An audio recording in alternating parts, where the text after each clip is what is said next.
Hello, dear fans, friends, and subscribers. This is your host Ram, welcoming you to the Tuesday's Cricket Happening show. And on this cricket show, we'll go live to New Zealand. We'll be going live to New Zealand for the final ODI, which is being right now. It is underway, where Bangladesh are really struggling. They are really struggling for water, one could say, because New Zealand made 330 for 6 batting first in the final one day. So we know that this particular match is the series has already been won by New Zealand, but it will be interesting to see whether Bangladesh. But looking at the way things, Bangladesh are really gasping here, as they have been reduced for 2 for 3 in reply, and Tim Southee has taken all the 3 wickets. In fact, while I'm talking to you, he has just picked up another wicket here. He has picked up the wicket of Litton Das, LBW ball Southee. So he is on real fire here. He has taken all the 3 wickets, and Bangladesh are right now reeling at 2 for 3. And tomorrow happens to be the start of the ODI series between West Indies and England after the well-dominated West Indies who won the Test series against England. So it's now a sort of a different kettle of fish, where West Indies and England will be clashing against. And we'll also have a look at Oman, who were bowled out for just 24 runs by Scotland in the first ODI. So I will just have a sneak peek at that. And then we'll have a look at some cricket news, sort of snippets of cricket news. So first, let us head towards, let us start off with the New Zealand-Bangladesh match. As I said, this is the final ODI, Bangladesh tour of New Zealand, and New Zealand have already won the series. They're 2-0. Now for Bangladesh, the onus is on Bangladesh to win at least one match. But looking at things right now, they have been reduced to 2 for 3 in the third over in reply to New Zealand, who have scored 330 for 6. So let's have a look at the New Zealand card. Now, having a look at the New Zealand card today, Bangladesh were the ones actually won the toss here at Dunedin, and they decided that looking at the conditions there, they decided that they would actually field first. And New Zealand batted first, they definitely did a good job with Mashrafe Murtaza getting rid of Colin Munro pretty quickly for just 8 runs. And then Mohammad Saifuddin, who was the best bowler today for Bangladesh, picked up the wicket of Guptill for 29 of 40 deliveries with 3 fours and 1 6. But after that, Henry Nicholls, everybody contributed. Henry Nicholls went on to make 64 of 74 deliveries with 7 boundaries. Ross Taylor went past 8,000 runs in ODI cricket and also now holds the record. He has broken the record of Stephen Fleming, who was the first person to get to the 8,000 run mark on ODIs. Ross Taylor has broken that record by going past that record, and now Ross Taylor is the one who holds the record for the most runs in ODI cricket for New Zealand. So Ross Taylor's contribution was 69 of 82 deliveries, 7 fours in that. Latham really started first nurdling runs initially, which is his wont, but after that we saw him really take off with those beautiful whipped sixers over the onside of the bowling of Mustafizur Rahman, who was the costliest bowler today. Tom Latham, 59 of 51 deliveries, 2 fours and 3 sixes. Neesham pasted 37 of 24 with 3 fours and 2 sixes. Grandholm used all his power to muscle in an unbeaten 37 of 15 deliveries, with included 4 fours and 2 sixes. Mitchell Santon was not out on 16 of 9 with 1 6, as New Zealand put up a score of 330 for 6 of their 50 overs. Now looking at the bowling, Mashrafe Murtaza, 10 overs unmade 1 for 51. But look at the bowling figures of Mustafizur Rahman, who one can never even believe that Mustafizur Rahman can leak 93 runs, which is his costliest 10 overs in all ODI cricket in his ODI career. And today was absolutely not his day, even though he took 2 wickets at the start. 10 overs no made in 2 for 93 for Mustafizur Rahman. Ruben Hussain, 9 overs, 1 for 64, got clattered. Mohammad Saifuddin was the best bowler today, as in 6 overs, or I think 6 overs, he had given him only 18 runs. So that definitely showed that Mohammad Saifuddin, one could really see what he was doing. Even in the death bowling, even though he got a bit of a clatter, but one could say that he was by far the best bowler for Bangladesh today, as he decided to get those Yorkers in, and he was only allowing singles. So that was very good bowling on the part of Mohammad Saifuddin. Looks a very young, promising bowler. 10 overs, no made in 148 for him. Mehdi Hossain Miraz, 9 overs, 143, and Mahmudullah bowled 2 overs for 28. So 330 for 6, and after that, as I said, Bangladesh are just gasping here, as they have been reduced in the 4th over. At the end of 4 overs, the Bangladeshis are absolutely reeling at 2 for 3. Tamim Iqbal was a victim of the bowling of Saudi. This was an angled, the ball was angled in, and it was on the off stump and angling further away from the batsman. And Tamim definitely not really having a good ODI series, as he went down the pitch trying to hit the ball over the cover region, and it had, but he could not get the middle of the bat. The ball kissed the outside edge, and the keeper took the catch. After that, the next Soumya Sarkar got a wonderful delivery from Saudi. In the same over, there was absolute swing bowling on display, as the middle stump was sent for a walk by Team Saudi. As Soumya Sarkar, the ball was full and off, it was swinging, and it swung appreciably into the stumps, and that was it. Sarkar has gone down the wrong line, and it was all over. His middle stump was uprooted from the ground. So he was gone for a duck. And then Liton Das, to complicate matters, was LBW bowled Team Saudi. This was a full ball which was coming into the leg stump. Liton wanted to just flick it away, but it hit his pad, and that was the end. So Team Saudi in absolute fire. The two batsmen at the crease right now is Mushfiqur Rahim, not out on, both are yet to score right now, and I think it's going to be a very tough ask for them. I think there is the only one way that Bangladesh can run New Zealand close today, is this particular pair of Mushfiqur Rahim and Mahmudullah really putting on a very big partnership, so that Sabir Rahman, Mehdi Hossain Miraz and Saifuddin could contribute a few, and also Mashrafe Murtaza, the captain, could contribute a few, and give New Zealand a sort of a fight. But as of now, things are looking very bleak for Bangladesh. I have to say that as I end this cricket update, and I will definitely revisit that if at all any wicket falls. So we will go live to Dunedin to see what really happens. So if at all any wickets fall, I'll be with you live. I will be just giving you some slight cricket commentary of that particular dismissal that happened. So right now, as I'm speaking, as I said, the score reads 3 for 3. Mahmudullah and Mushfiqur Rahim are in the middle right now, battling away for Bangladesh.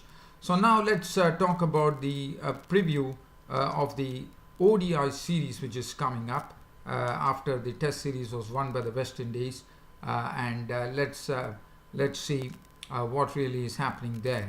So the first of the ODI series between West Indies and England will kick off at Bridgetown in Barbados, and it would be an interesting situation because, as you know, England, Morgan will be the captain, so there are a lot of new things would have been happened.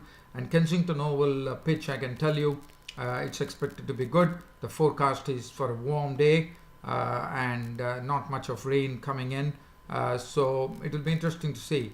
And as I said, now things are going to be different. Test matches were different, and now it is the turn of the ODIs. So again, ODI cricket is going to be what different, and it will be keenly looked at.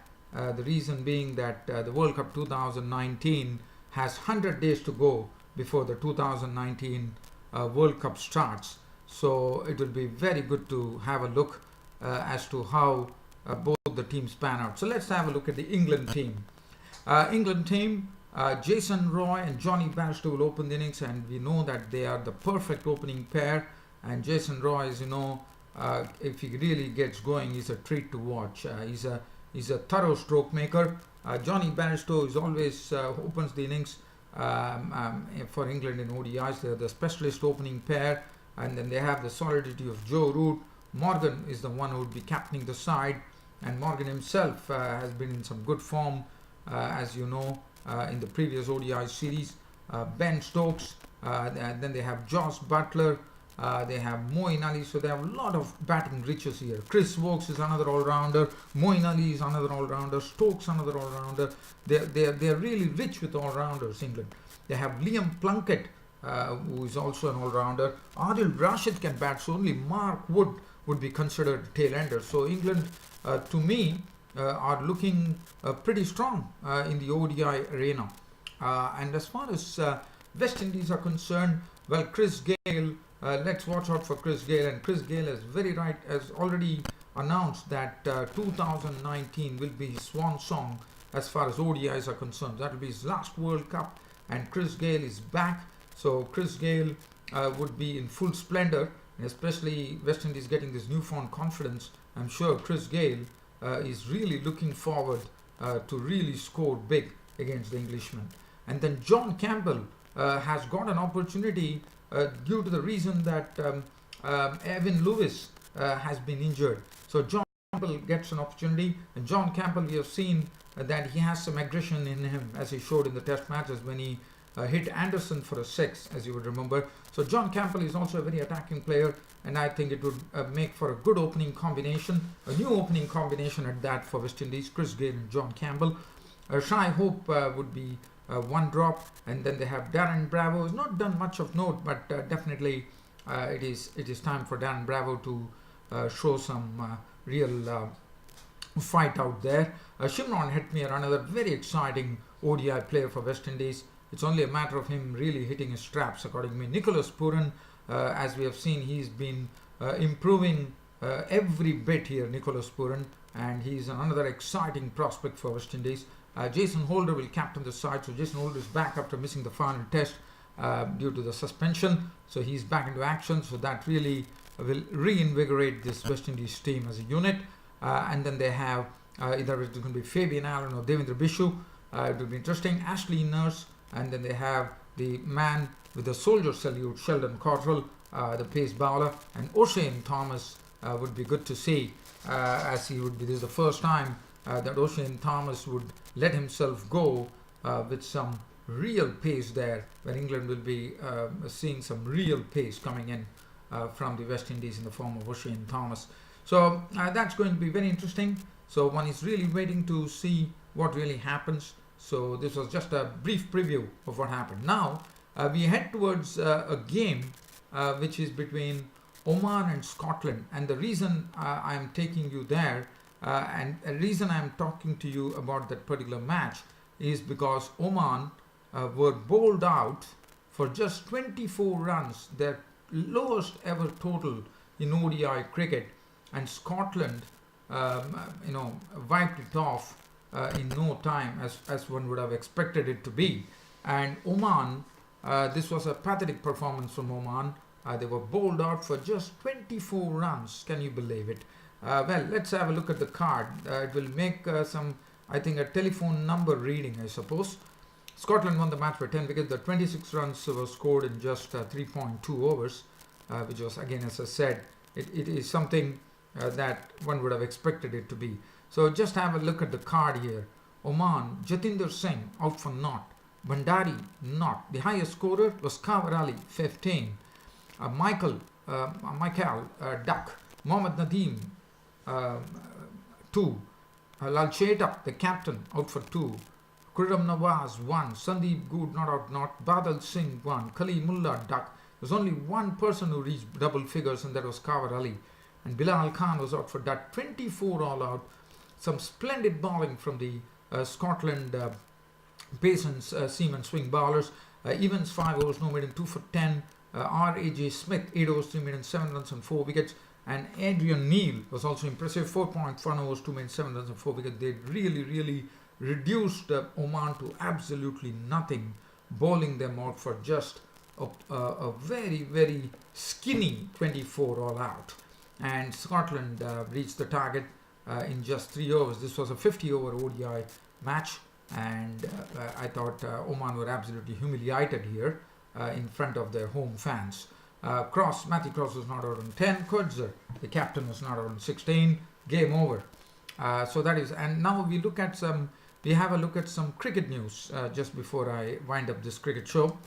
So looking at the cricket news here, the cricket news that I could share with you is, as you know, the Indian Premier League 2019 will be starting in the month of March, and the curtain raiser, or the first match, is going to be between the defending champions Chennai Super Kings, led by Captain MS Dhoni, but former captain of India, as you will remember.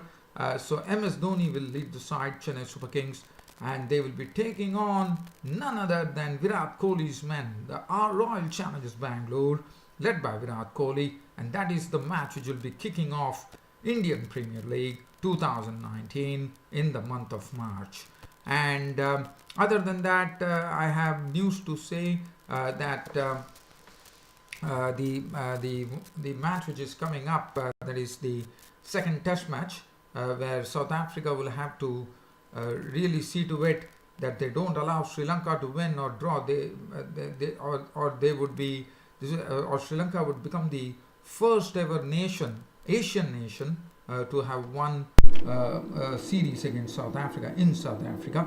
So I'm sure South Africa would like to stop them. So the Sri Lankans will be raring to go for sure, and Mulder is probably going to make his debut at Port Elizabeth in the second test match, and he will be playing in place of Vernon Philander, who is injured. So let's have a look at the live cricket update before I wind up this cricket show today. So looking at the live cricket update, Bangladesh are gradually getting some runs here. The score has moved on to 16, and all the runs has come from Mushfiqur Rahim's bat, who has hit 2 boundaries, and Mahmudullah is still to score here. So with this live cricket update, it's about time for me to pull the curtain down on today's cricket show. Hoping to see you all tomorrow. Until then, it's good night.